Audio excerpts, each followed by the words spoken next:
Hola, seguramente habrás oído hablar muchas veces de la Primera Guerra Mundial, pero no tanto de las principales consecuencias tan graves que tuvo este conflicto. En este vídeo voy a destacar una de esas graves consecuencias, la pandemia de la gripe española. ¿Estás preparado? Pues dentro vídeo.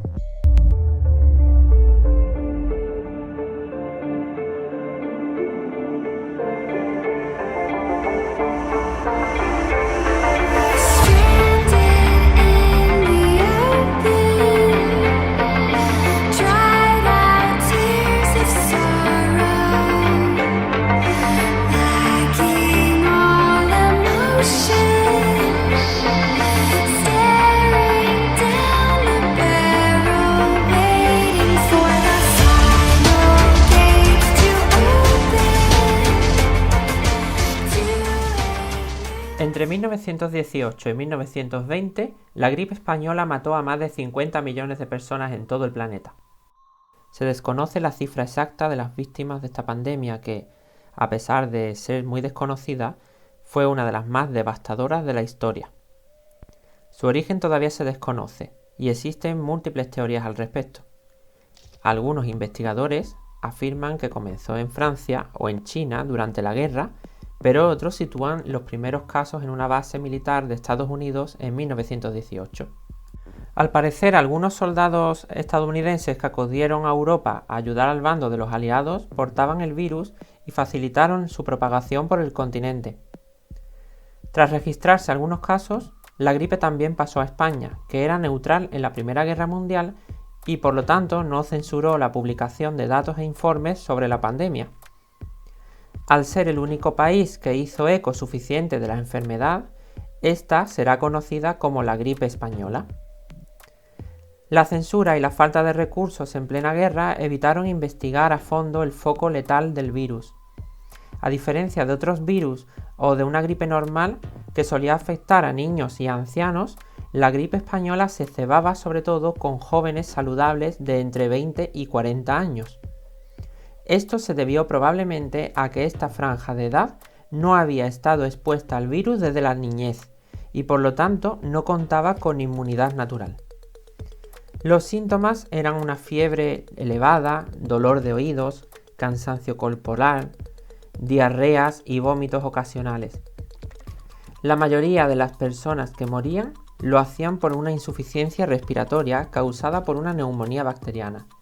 Los protocolos sanitarios no existían y los pacientes se agolpaban en sitios cerrados y con falta de ventilación. Algunas personas ya eran conscientes de que una de las bases para evitar el contagio era apartarse de aglomeraciones, de los lugares cerrados y utilizar mascarillas.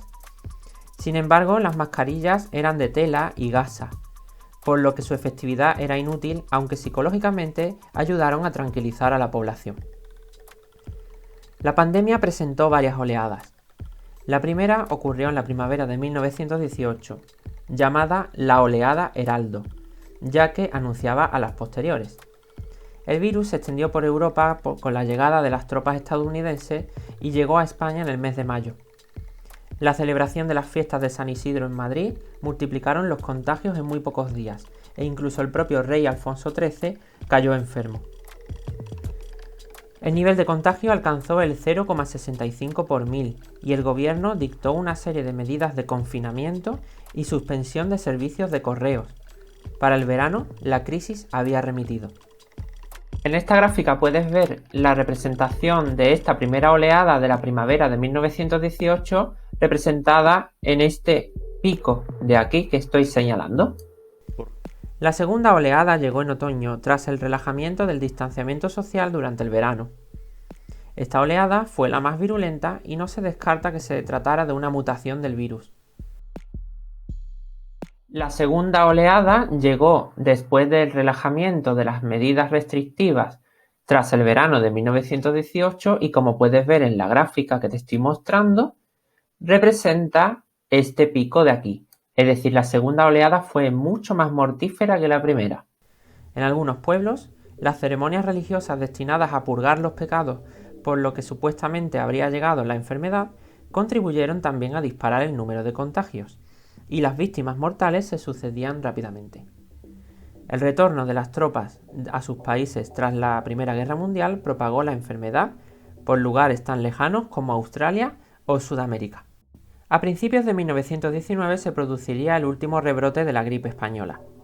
Esta oleada fue bastante más débil que las dos anteriores, posiblemente porque la población ya había desarrollado algún tipo de inmunidad natural. Y por último, la tercera oleada transcurrió en el invierno de 1919. Fue la última. Y como puedes ver, tras esta tercera oleada, la epidemia desapareció misteriosamente. En 1920, la gripe española desapareció súbitamente como había llegado, y no se supo nunca más de ella. En total se cree que la pandemia afectó al 25% de la población del mundo.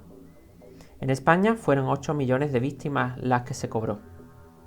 Actualmente, con la crisis del coronavirus, se ha reactivado el interés por esta gran pandemia con la intención de aprender de los errores históricos del pasado.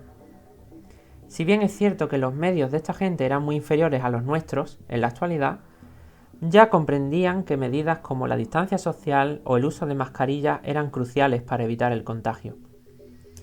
Las imágenes fotográficas que nos llegan de la gripe española nos hacen recordar la vulnerabilidad de la humanidad frente a nuevas enfermedades y al mismo tiempo la necesidad de la responsabilidad ciudadana para frenar su propagación. Ya has visto que la historia muchas veces nos da lecciones para el presente. Este es un gran ejemplo. Con la crisis del coronavirus se han reactivado los estudios de la gran gripe española para intentar evitar algunos errores que se cometieron en el pasado. ¿Estaremos a la altura? La historia nos lo dirá. Muchas gracias por ver mi vídeo y espero que os haya servido. Un saludo. Chao.